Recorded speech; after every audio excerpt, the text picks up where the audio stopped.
Assalamualaikum warahmatullahi wabarakatuh. Hello everyone. Perkenalkan, kami dari kelompok 8 akan membahas mengenai perkembangan agama. Kami ucapkan terima kasih kepada Bapak Profesor Dr. Herianto MPD dan Ibu Dr. Gemina Titi Sakia SPD MPD selaku dosen pengampu pada mata kuliah perkembangan peserta didik. Sebelumnya, saya akan memperkenalkan anggota pada kelompok 8, yaitu ada Bayu Saputra Alfariz Ilham, Erlangga Chandra Putri Arosoki Higulo, Yayang Halimatus Zadia, dan Rizna. Yang pertama, pengertian perkembangan agama. Fitrah beragama dalam diri manusia adalah naluri yang menggerakkan hatinya untuk melakukan perbuatan suci, diilhami oleh Tuhan Maha Esa. Allah menyatakan hal ini dalam firman-Nya pada Al-Quran Surat Al-A'raf ayat 172 yang berbunyi, "Dan ingatlah, ketika Tuhanmu mengeluarkan keturunan anak-anak Adam dari sulbi mereka dan Allah mengambil kesaksian terhadap jiwa mereka." Kesaksian manusia terhadap Allah sejak dilahirkan menjadi fitrah beragama pada manusia. Fitrah beragama pada manusia mempunyai sifat suci yang dengan nalurinya terbuka menerima kehadiran Tuhan yang Maha Suci dan tidak akan pernah berubah sepanjang hayat manusia. Pengetahuan dan pengakuan terhadap Tuhan sebenarnya telah tertanam secara kokoh dalam fitrah manusia. Perpaduan dengan jasad telah membuat berbagai kesibukan manusia untuk memenuhi berbagai tuntunan dan berbagai godaan serta tipu daya duniawi yang lain.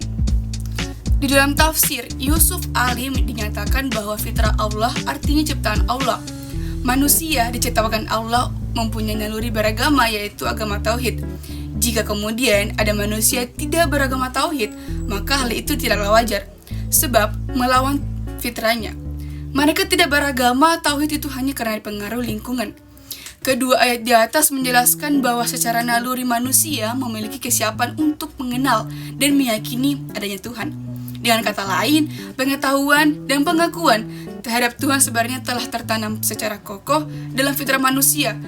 Namun, perpaduan dengan jasad telah membuat berbagai kesibukan manusia untuk memenuhi berbagai tuntunan dan berbagai godaan serta tipu daya duniawi yang telah membuat pengetahuan dan pengakuan tersebut kadang-kadang terlengahkan, bahkan ada yang berbalik mengabaikan. B. Tahap-tahap perkembangan agama. Dalam kehidupan manusia, tahap perkembangan agama dapat dibagi menjadi 5 tahap, yaitu 1. Tahap dalam kandungan. Untuk memahami perkembangan agama pada masa ini sangatlah sulit, apalagi yang berhubungan dengan psikis ruhani. Meski demikian, perlu dicatat bahwa perkembangan agama bermula sejak Allah meniupkan roh pada bayi, tepatnya ketika terjadinya perjanjian manusia atas Tuhannya. 2. Tahap bayi. Pada fase kedua ini juga belum banyak diketahui perkembangan agama pada anak.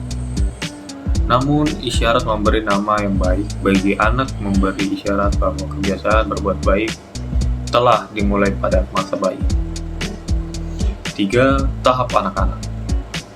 Masa ketiga tersebut merupakan saat yang tepat untuk menanamkan nilai keagamaan. Pada fase ini, anak sudah mulai bergaul dengan dunia luar. Banyak hal yang disaksikan ketika berhubungan dengan orang-orang sekelilingnya. Dalam pergaulan inilah ia mengenal Tuhan melalui ucapan-ucapan orang di sekelilingnya. 4. Tahap remaja. Pada masa remaja, beragama bukan lagi sekedar peniruan dan pembiasaan, tetapi agama mulai berkembang menjadi identitas diri remaja. Remaja telah mulai mengambil sikap sadar terhadap agamanya, sehingga pindah agama dapat terjadi pada masa remaja.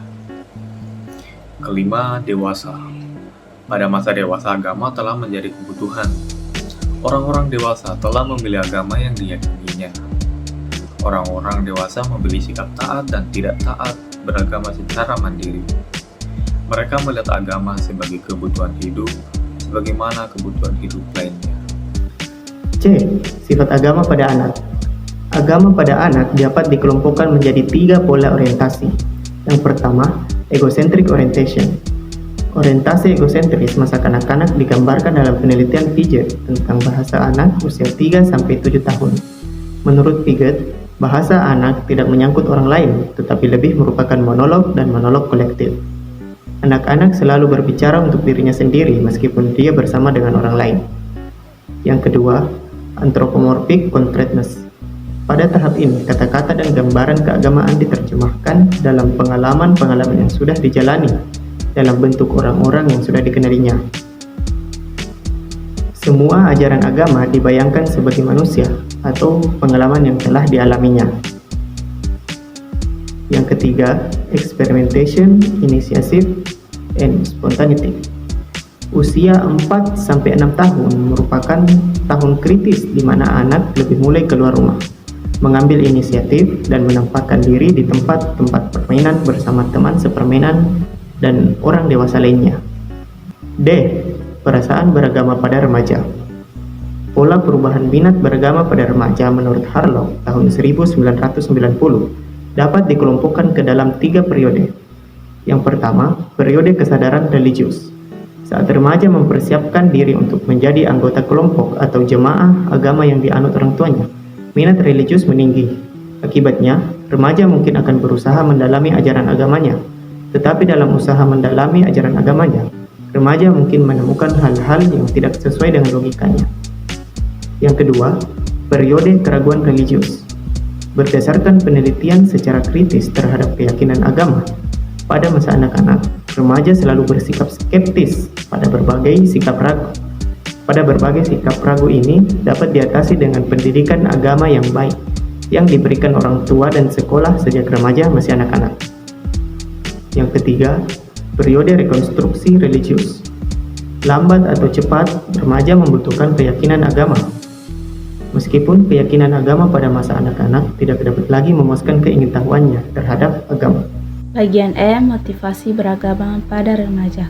Menurut Dister, menyatakan motivasi beragama pada diri manusia dapat dibagi menjadi 4 jenis motivasi, yaitu yang pertama, motivasi yang didorong oleh rasa keinginan untuk mengatasi frustasi yang ada dalam kehidupan, baik frustasi karena kesukaran dalam menyesuaikan diri dengan alam, frustasi sosial, frustasi moral, maupun frustasi karena kematian. Yang kedua, motivasi beragama karena didorong oleh keinginan untuk menjaga kesusilaan dan tata tertib masyarakat. Yang ketiga, motivasi beragama karena didorong oleh keinginan untuk memuaskan rasa ingin tahu manusia atau intelek ingin tahu manusia.